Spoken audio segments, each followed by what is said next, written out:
What's up guys, Yegi here. Welcome back to the Yegi Beauty channel. This channel is all about eyelash extensions and I'm a master lash artist, product line owner, everything eyelash extensions. Now, I've been doing this for a very long time, over 15 years now. Let's get into today's tutorial. Those of you that are new, that was a brief intro. Those of you that know me, thank you for always supporting this channel and let me know in the comments below if you guys want to see anything else. But for today's tutorial, we are going to focus on a very natural look, okay? The reason why I love this look is because you really have to do like a double take to be like, okay, are these real natural lashes or are these extensions?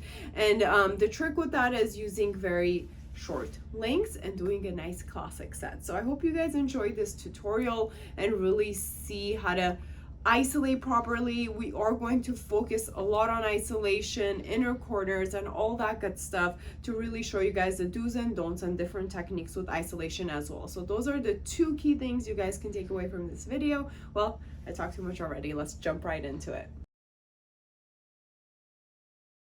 As you can see, we have already taped down the client's bottom lashes and we have mapped out the mapping on the eye patch. Next thing we're doing in the video is we are priming her natural eyelashes to have a good base for our adhesive. Then we're going to lift up her eyelid just a slight to be able to see the lashes better and isolate them more easily. We are also using the A2 tweezer as isolation tweezers and our A1 tweezer as application tweezers. The most important thing with classic eyelashes is you want to make sure that as you're applying one extension on top of one natural eyelash, you are directing most of them or all of them in the same direction. That's what's really going to make a difference between having a clean looking set and a messy set. Now, if you're new to lashing, again, make sure you keep practicing your isolation. That's really going to help you be able to see the natural eyelash as good as possible so you can really glue on the extension as neatly and as directed on there as possible. You can use two tweezers to isolate, and by that I mean just use your right hand or your dominant hand with the application tweezers to move natural lashes left and right to help you with the isolation part. And a really good tip for isolation is you want to open your isolation as closest to the base of the client's natural lashes as possible. That's really going to help you see the base better, and then you can glue the extension better. Now, for this lash artist, it is not super clear on how she's isolating, so that's kind of what could slow you down. So this is a good example of how you don't want to do your isolation, because it is harder to glue on the extension if you can't see that natural lash really clearly when you have your tweezers open. Here is actually how you should be seeing the natural eyelashes as much as you can when you're gluing it. You should really see that one eyelash clearly. Here's another great example of a good isolation. Also pay attention, the place we're gluing the extension, it is not touching the skin. We want to be 1 to 2 millimeters away from the skin. Now, if you can get really close, that's great. The set will look even better, but the key is to not touch the skin. Well, here's another example of how a lot of people isolate. It's not necessarily my favorite way because it is more likely that some natural eyelashes can be touching that client's natural lashes as you're gluing the extension on, is by pulling the natural lashes to the side with some extensions and then gluing the extension on. Now, instead of pulling for isolation, I prefer to have the natural eyelash in between the tweezers, but this is actually okay as long as no natural eyelash is stuck together. Now, to isolate the inner corners, this is the technique we are recommended to use. We want to pull those eyelashes out with tape. So we want to pull the skin or the eyelid towards the outer corner of the eye, and this is going to let you see those inner corner eyelashes much better. Now pay attention to the way we're dipping the extension into the glue ring. First, you want to make sure you are holding the eyelash extension with your tweezers pretty high on the extension, right? You want to be above the middle point. The second thing is when you dip it in the glue, you do want to get most of the eyelash extension covered in glue, but you don't want it to touch the tweezers, so then it doesn't get stuck on the tweezers. So when you dip it in, you want to make sure you dip it halfway, which is going to be below where you're grabbing the extension with the tweezer, and you want to make sure you don't see too much glue on there. If it's too much, you will see beads, balls, or you'll actually visibly see the glue, but the trick is to just know it's there without it being visible. So what I usually do is I'll dip it and then I'll wipe the extra on the glue ring rim, so I know that most of it is covered. It has adhesive, but it's not too much.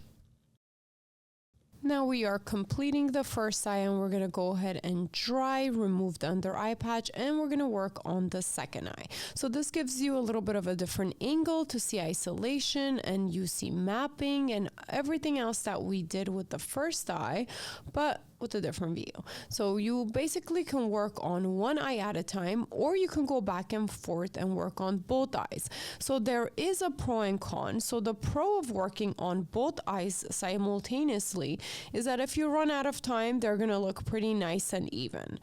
But if you are working on one eye at a time, sometimes that could feel like, or it can actually be speeding up your lashing process.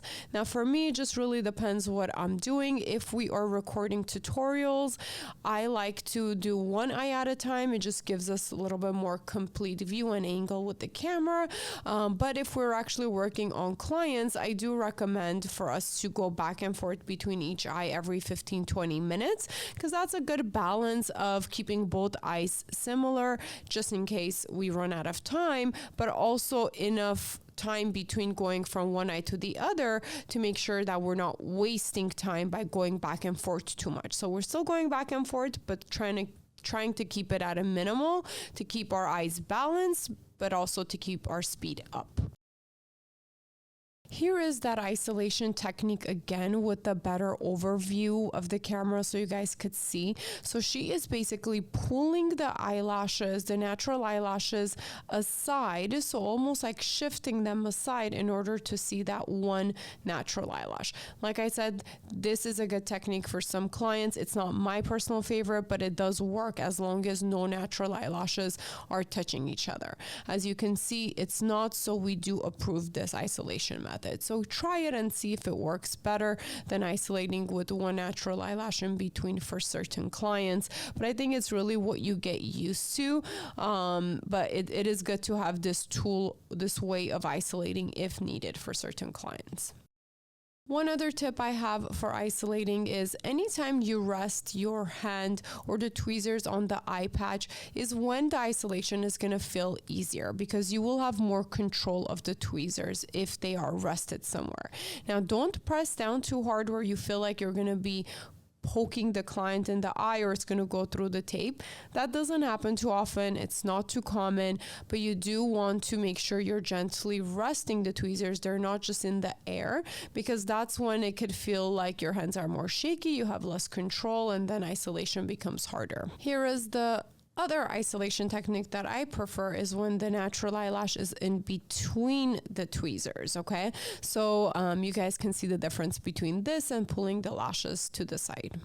Now here is that technique again for isolating the inner corners more easily. We're going to use the tape to pull out the eyelid towards the outer corner of the eye to access those inner lashes. And the inner lashes isolation would be much easier this way.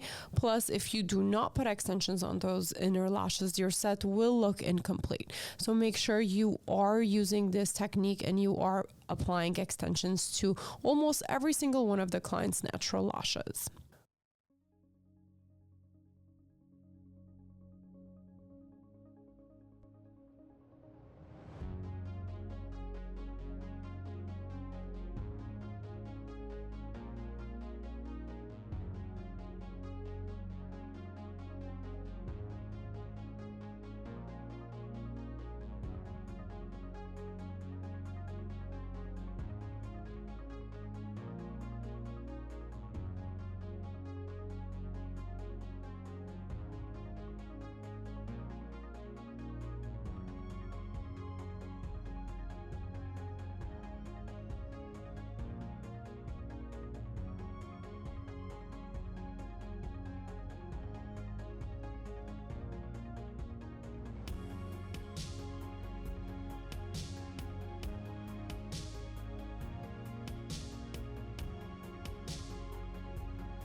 Well, here is the detailed way of untaping, brushing, cleaning up, and checking the eyelashes when you're done with it before you let the client see it.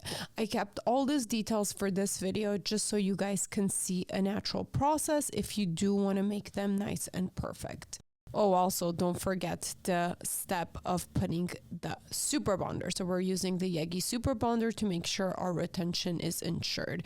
And with the super bonder, they can pretty much go shower, swim right after. There's no downtime. It seals, cures, and locks in the adhesive right away. If anything is stuck, you want to be gently lifting it off the under eye patch or the tape. So again, another trick is this clear tape, and it really is the best material to lift up any eyelashes that might be stuck on there without pulling or really like being stuck difficultly on the under eye patch. If you've had that problem before, this is the trick you need to be trying. Use that clear tape.